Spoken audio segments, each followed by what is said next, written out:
வணக்கம் ஜி. வணக்கம் தோழர். என்ன இன்னைக்கு எடுக்கிற டாபிக்னால தோழருங்க கூப்பிடுறீங்களா? இன்னைக்கு என்ன டாபிக்னு சொல்லிடுங்க. இன்னைக்கு என்ன எதை பற்றி பேச போகிறோம்னா, பெரியாரின் பெண்ணிசம், இன்றைய பெண்ணிசம், இதை பற்றி தான் பேச போகிறோம்.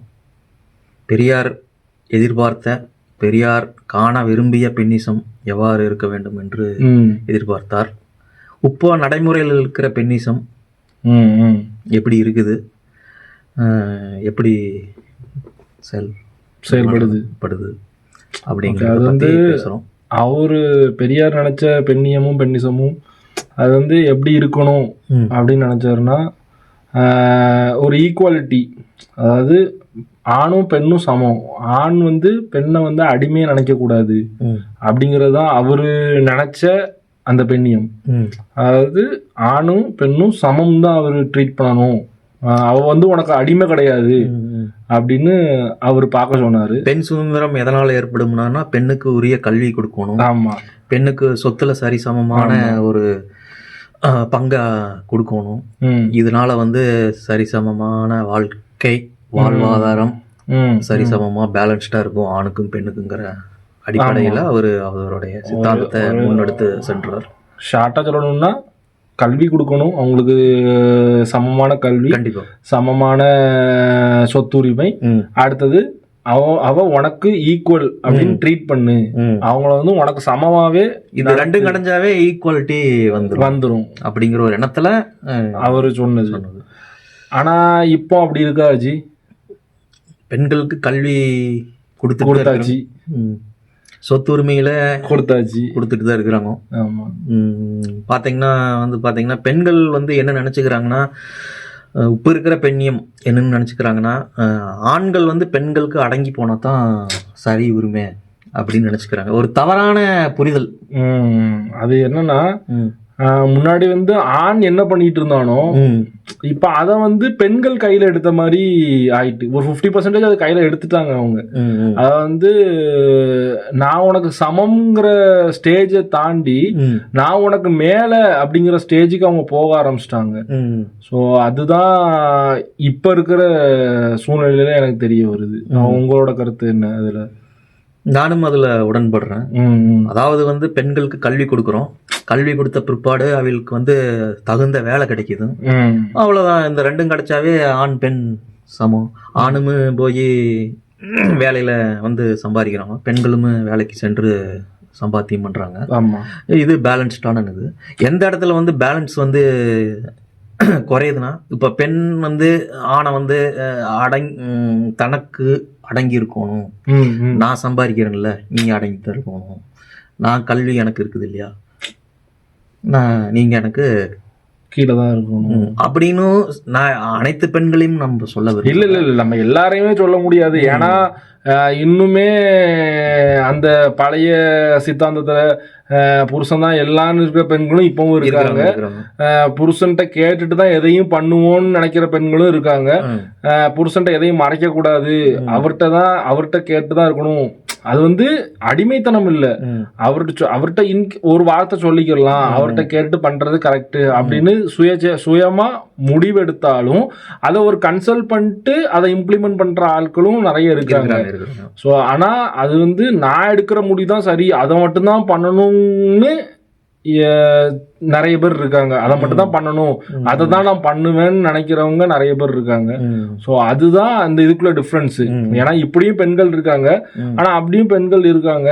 ஸோ அது வந்து தவறா புரிஞ்சுக்கிட்டு, இல்ல நான் இப்படிதான் இருப்பேன், நான் இப்படிதான் இருக்கணும் அப்படின்னா அவங்களே அவங்கள ஏமாத்திக்கிட்டு அவங்க வந்து அந்த ஒரு ரூட்ல இருந்து அப்படியே மாறி நீ டைவர்ட் ஆகி நீ எனக்கு கீழே தான், நான் உன்னை விட அதிகமா படிச்சுட்டேன், நான் உன்னை விட அதிகமா சம்பாதிக்கிறேன், சோ நான் என் ரூட்டை நான் பார்த்துட்டு போய்க்கிறேன், நீ எனக்கு வேண்டாம்.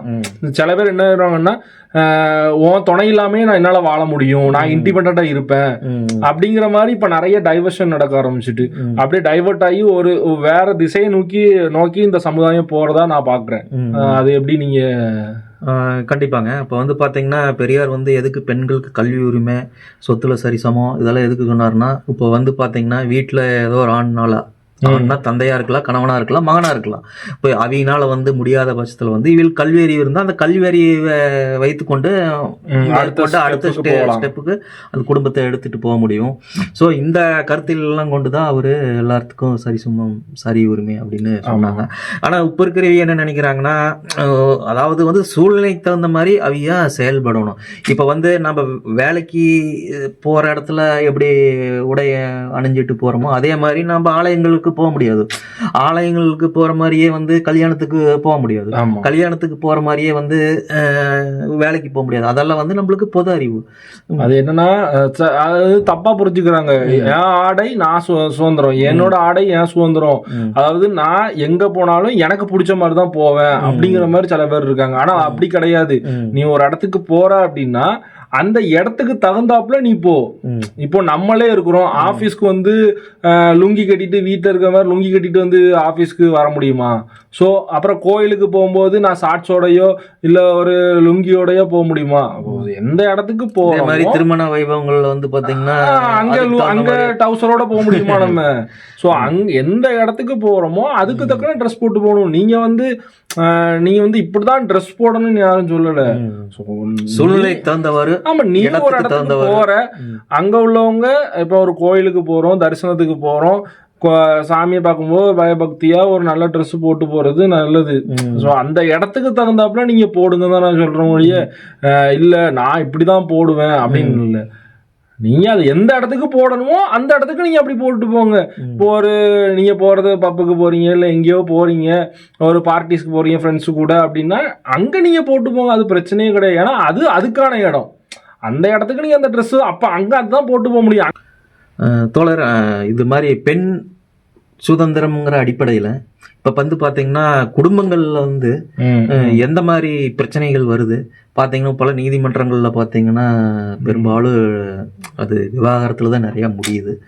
இது எந்த மாதிரி உங்களுடைய கருத்து என்ன? வளரும் போதே அவங்க வந்து அந்த மென்டாலிட்டிலே அப்படியே மெதுவா நமக்கு எல்லாமே இருக்குது, நம்ம வந்து தனியா வாழ்ந்துக்கலாம், இண்டிபெண்டா வாழ்ந்துக்கலாம் அப்படிங்கிற மைண்ட் செட்ல நிறைய பேர் வந்து இருக்காங்க. ஸோ அங்க வந்து இல்ல நான் வந்து உனக்கு நீ சொல்றத நான் கேட்க மாட்டேன், நீ சொல்றத நான் கேட்கணுமா? அது தவறான ஆண்கள் மத்தியில் அப்படி இருந்தா அது கரெக்ட். ஆமா, இங்க சில பேர் அவன் அக்செப்ட் பண்ணிக்கிறான், இல்ல இவளுக்கு சம உரிமை கொடுக்கணும். இப்போ ஆண் ஒரு டெசிஷன் எடுக்கிறான் அப்படின்னா அதை பெண்ணிட்ட கன்சல்ட் பண்ணி தன் ஒய்ஃப்ட வந்து கன்சல்ட் பண்ணி ஏமா நான் இப்படி பண்ணலான்னு இருக்கிறேன், அதை நீ என்ன நினைக்கிற அப்படின்னு அவன் கேட்கறான். ஆனா இங்க சில பெண்கள் என்ன நினைக்கிறான், அவன் இறங்கி வர்ற ரெடி, அவன் இறங்கி வந்துட்டான். ஆக்சுவலா இப்ப இருக்கிற ஆண்கள் வந்து பழைய ஆண்கள் மாதிரி அந்த இதுலதான் நான் இருப்பேன், நான் வந்து உனக்கு எந்த சம உரிமையும் கொடுக்க மாட்டேன், இல்ல எனக்கு கீழே தான் நீ, அந்த மென்டாலிட்டியில இப்ப எந்த ஆணும் இல்லை. 99% ஒரு 90% எடுத்துக்கலாம், அந்த மென்டாலிட்டியில இப்ப எந்த ஆண்களும் இல்லை. ஆனா இந்த பெண்கள் இப்ப என்ன ஆயிட்டாங்க, அதுல இருந்து அப்படி மாறி மாறி மாறி அந்த நான் உனக்கு மேல அப்படிங்கிறது போகும்போது என்ன ஆயிட்டு, அந்த பெண் சுதந்திரத்தை தப்பா ஹேண்டில் பண்ண ஆரம்பிச்சிட்டாங்க. அதை வந்து ஓவரா கொண்டு போக ஆரம்பிச்சிட்டாங்க. நீ சொல்லி நான் கேட்கறதா, நான் உன்னோட அதிகமா படிச்சிருக்கேன், நான் உன்னை விட அதிகமா சம்பளம் வாங்குறேன், நான் வந்து இண்டிபெண்டா வாழ்ந்துக்கிருவேன். ஒரு விஷயம் சின்ன விஷயமா இருக்கும், ஆனா அதுக்கு அவ்வளவு பெரிய கோபம் தேவையில்லை. ஆனா என்ன சொல்லுவாங்கன்னா நான் தனியா வாழ்ந்துக்கிருவேன் அப்படி எடுத்த உடனே அந்த வார்த்தை தான் இன்னைக்கு நிறைய பெண்களோட வாயில வருது. முன்னாடி வந்து இதுக்கு முன்னாடி உள்ளவங்க எல்லாம் எடுத்த உடனே நான் தனியா போய் வாழ்ந்துக்கிறேங்கிறது அந்த அளவு சொல்ல மாட்டாங்க.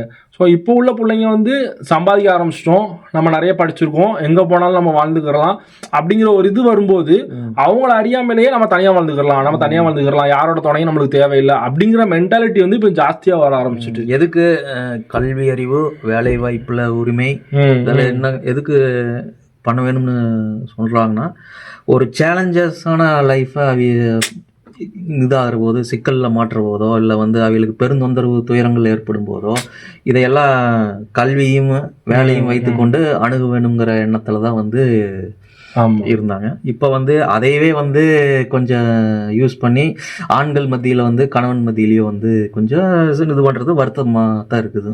அது வந்து அவரு நினைச்சது, பெரியார் வந்து சம உரிமையும் சம இதையும் கொடுத்து வந்து சமம்னு தான் அவர் சொன்னாரு.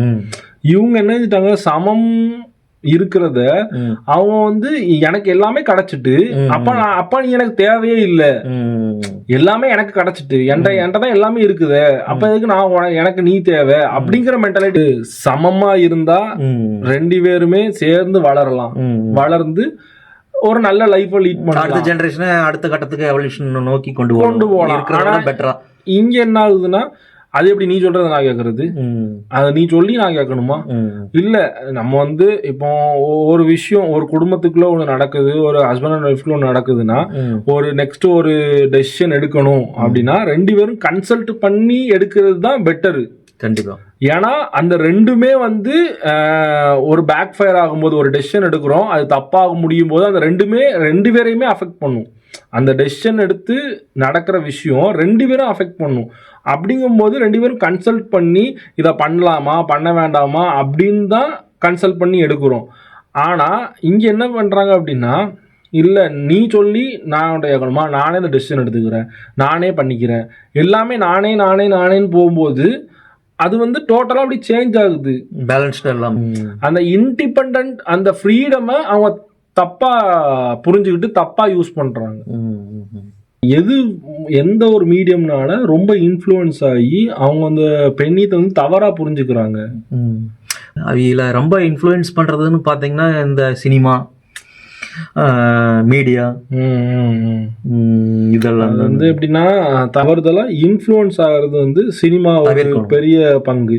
ஸோ அந்த சினிமா வந்து என்னன்னா, நிறைய படத்துல வந்து பெண்கள் வந்து அதிகமாக டிபெண்ட்டாக இல்லாமல் இண்டிபெண்ட்டாக வாழ்கிறத காட்டுறாங்க.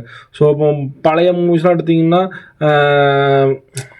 ஒரு டிபெண்டன்சி இருக்கும், ஒரு ஃபேமிலிலாம் இப்படி இருக்கணும், இதுதான் ஃபேமிலி, ஒரு 2 பசங்க இருப்பாங்க, ஒரு குடும்ப படங்கள் வரும், அது ஒரு எமோஷன் இருக்கும், ஒரு லவ் இருக்கும். ஸோ அந்த மாதிரி ஒரு கூட்டு குடும்பமாக இல்லை ஒரு குடும்பமாக காட்டும்போது அதில் வந்து ஒரு இது இருக்கும். இப்போ வந்து நிறைய மூவியே இண்டிபெண்ட் பேரண்ட்ஸை அதிகமாக காட்டுற மாதிரி இருக்கு. ஸோ அப்போ நம்மளும் வெளியே போனால் இப்போ ஹஸ்பண்ட் இல்லாமல் நம்மளாலையும் இப்படி வாழ முடியும், ஸோ நம்மளாலையும் எல்லாம் பண்ணலாம், அதுக்குன்னு டாக்ஸிக்கான ஹஸ்பண்ட் கூட உங்களை வாழவும் சொல்லலை. ஸோ அதுக்குன்னு ஒருத்தன் நல்லவனாகவே இருப்பான், ஆனால் நீங்கள் அவனை ஓவராக கண்ட்ரோல் பண்ணி நீ எனக்கு இப்படி தான் இருக்கணும் அப்படி தான் இருக்கணும் கண்ட்ரோல் பண்ணும்போது அவனே ஒரு இடத்துல பர்ஸ்ட் ஆயிடுவான், நீ எனக்கு வேண்டவே வேண்டாம் அப்படிங்கிற மாதிரி அவன் மைண்ட் செட் மாறிடும். ஸோ டாக்ஸிக்காக இருக்கவங்க கூட வாழவே முடியாது, அது வேற விஷயம். ஆனால் நல்லவனா இருக்கிறவனை நீங்க மாத்திராதீங்க அப்படின்னு தான் சொல்றோம். ஸோ இண்டிபெண்டா வாழ்றது ரொம்ப கஷ்டம். ஏன்னா ஆணும் பெண்ணும் படைக்கப்பட்டதுக்கு காரணமே சேர்ந்து வாழணும் அப்படின்ட்டு தான். ஸோ நம்ம வந்து இண்டிபெண்டா வாழ்றது ரொம்ப கஷ்டம். அது வந்து 2 பேரும் சேர்ந்து வாழ்றது தான் நம்ம இந்த உலகத்திலே நம்ம வந்து படைக்கப்பட்டிருக்கோம். சொன்னீங்க தோழர். உனக்கு சமமான உரிமையையும் ஒன்ன சமமாவும் ட்ரீட் பண்றான், அதை நீ தப்பா எடுத்துக்காத, அதை வந்து ஒரு ஓவர் அட்வான்டேஜா எடுத்துக்கிட்டு நீ அதை ரியாக்ட் பண்ணிக்கிட்டு இல்ல நான் உனக்கு இண்டிபெண்டா வாழ்வேன், எனக்கு நீ தேவையில்லை. நீங்க நிறைய கோர்ட்டில் இருக்கிற கேஸு இதுதான். ஏன்னா அவனை கண்ட்ரோல் பண்ண நினைக்கிறது, அவனை செப்பரேட் பண்ணி கொண்டு வர நினைக்கிறது. ஸோ அதுதான் இங்கே பிரச்சனையாகவே இருக்குது. நம்ம என்ன சொல்ல வரோம்னா, பெண்ணிசம்னா பெரியார் எதிர்பார்த்த, பெரியார் காண விரும்பிய பெண்ணிசம் மாதிரி கல்வியில் சம உரிமை, வேலையில் சம உரிமை, ஆமாம், இந்த சொத்தில் சம உரிமை, மொத்தத்துல 2 பேரும் சமமா வாழுங்க, அவ்வளவுதான். நீ உனக்கு அடிமையும் கிடையாது, ஆண் பெண்ணுக்கு அடிமையும் உனக்கு அடிமையும் கிடையாது, ஆணுக்கு அடிமை இல்லை, 2 பேரும் சமமா வாழ்றதுதான் வாழ்க்கை. ஸோ இதுதான் நாங்க சொல்ல வந்தது. வணக்கம் தோழர். நன்றி.